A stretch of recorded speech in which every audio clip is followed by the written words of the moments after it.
एक महत्त्वाची बातमी आहे, प्रशांत कोरटकरचा जामीन अर्ज आता फेटाळण्यात आलाय। महत्त्वाची बातमी आपण पाहतोय, कोल्हापूर कोर्टानं प्रशांत कोरटकरला झटका दिलेला आहे। प्रशांत कोरटकरचा जामीन अर्ज अखेर कोर्टानं फेटाळलाय। महत्त्वाची बातमी आपण पाहतो आहोत, छत्रपती शिवाजी महाराज त्याचबरोबर छत्रपती संभाजी महाराज यांच्याबद्दल केलेलं आक्षेपार्ह वक्तव्य, त्यानंतर तेलंगणामधून प्रशांत कोरटकरला अटक करण्यात आली।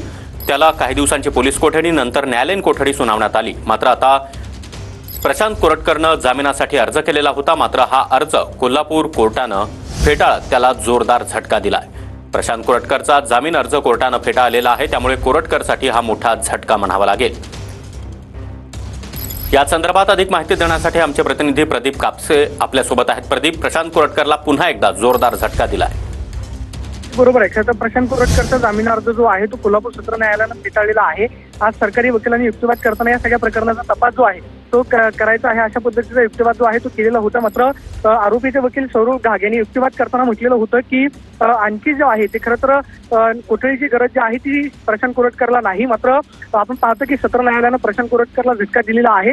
आज खरं तर जो युक्तिवाद झालेला होता त्या युक्तिवादाच्या आधारे प्रशांत कोरटकरचा जामीन अर्ज जो आहे तो फेटाळलेला आहे। त्यामुळे आता कोल्हापूर पोलिसांना आणखी या प्रकरणामध्ये तपास जो आहे तो करण्यासाठी खरं तर आता वेळ मिळणार आहे। प्रशांत कोरटकरच्या वकिलांनी आज कोर्टामध्ये युक्तिवाद करताना म्हटलं होतं की आम्ही वारंवार तपासामध्ये सहकार्य जे आहे ते करू। मात्र सरकारी वकील यांनी खरं तर युक्तिवाद करताना म्हटलेलं होतं की जर कदाचित आरोपीला जामीन दिला तर आरोपी जो आहे तो फरार होऊ शकतो, कारण ज्यावेळेस गुन्हा दाखल झाला त्यानंतर आरोपी जो आहे जवळपास 1 महिना जो आहे तो फरार होता। त्यामुळे आरोपीला जामीन जो आहे तो देण्यात येऊ नये अशा पद्धतीचा युक्तिवाद जो आहे तो सरकारी वकिलांकडून झालेला होता आणि त्यावरतीच युक्तिवाद करताना आज खरं तर कोर्टानं प्रशांत कोरटकरचा जामीन अर्ज जो आहे तो फेटाळलेला आहे। सरकारी वकिलांनी आज युक्तिवाद करताना सगळ्यात महत्त्वाचे मुद्दे जे आहेत ते मांडलेले होते। सगळ्यात महत्त्वाचं म्हणजे की प्रशांत कोरटकरनं जे वक्तव्य केलेलं होतं की ते म्हणजे छत्रपती शिवाजी महाराजांचे बायोलॉजिकल फादर जे आहेत कोण आहेत, या वक्तव्यामुळे 2 समाजामध्ये तेढ जे आहे ते निर्माण होऊ शकतं। त्यामुळं जामीन अर्ज जो आहे तो फेटाळण्यात यावा।